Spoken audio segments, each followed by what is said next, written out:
জানি না যে কোনোতে কী হয়, বাট ইউটিউবে এই একটা প্রবলেম আছে যে গান দিয়ে কোনো শর্ট ভিডিও পোস্ট করলে ভয়েস ওভার দিলে বা ভয়েস ওভার না দিলেও আমি যদি কোনো গান দিয়ে এডিট করে ভিডিও পোস্ট করি, তো গানটা যদি কন্টিনিউ থাকে, গানটা যদি ওয়াইড করতে থাকে, সেটা তো মানে ভলিউমটা আস্তে করে দিলে প্রবলেম হয়, আর অন্য অ্যাপ থেকে এডিট করে দিলে সেটা প্রবলেম হয় না। তো এটা ইউটিউব ব্যান করে দেয়, ব্লক করে দেয়, বা মানে অনেক সময় লিমিটেড করে দেয়। আমার অনেক ভিডিও, ডান্সের ভিডিও লিমিটেড করে দিয়েছে, কেন আমি জানি না।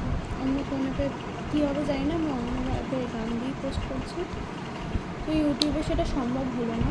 তো এই যে মুকুন্দপুর ঘাটে গেছিলাম, তোমাদের সঙ্গে কি এই যে খেলাম, চিপস আর চা খেয়েছিলাম, তাড়াতাড়ি বেরিয়ে আসতে হয়েছিলো। গেছিলাম জল ভর্তা একটু ঘুরতে, তো ছবি থেকে একটু মন্দিরের ভিডিও থেকে প্রায় সবটাই কভার করার চেষ্টা করেছি, কারণ আগের মিনি ব্লগে এটা পোস্ট করা আমার পক্ষে সম্ভব হয়ে ওঠেনি। আমি আগের মিনি ব্লগটা এগুলো কাট করার পরও এতটা বড় হয়ে গেছিলো যে আমি ফার্স্টে ইন্ট্রোটা বাদ দিতে বাধ্য হয়েছি। ইউটিউবেও আর ফেসবুকে সেই প্রবলেমটা আসেনি, আমার ফেসবুকটা হয়নি, আর ইনস্টাতেও হয়েছিল ওটা। তো যাই হোক, তো এই দেখো আমি যতটা পেরেছি এটা শিব মন্দিরটা কভার করেছি, ওপরে একটা লোকনাথ মন্দির আছে। তো এগুলো আমার মা ভিডিও করেছে, এই যে এগুলো সব আমার মা ধৈর্য ধরে ধরে ধরে করেছে। আমার তো ধৈর্য নিয়ে আমি ঘুরে ঘুরে দেখি, আমার মা করে পাপার ফোনে, আমি পাপার ফোন থেকে নিয়ে এডিট করে ক্লিপগুলো। এটা হলো মন্দির, এত সুন্দর ছিল সামনে থেকে দেখতে, তোমরা যদি মুকুন্দপুরে যাও তো বুঝতে পারবে।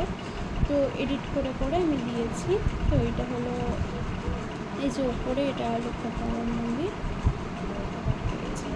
আর ওই সাইডে মন্দির ছিল যেগুলো আমরা তাড়াহুড়ো চক করে ঘুরি, কারণ আমরা খানিকক্ষণ ঘুরেছি তারপরে এসেছি।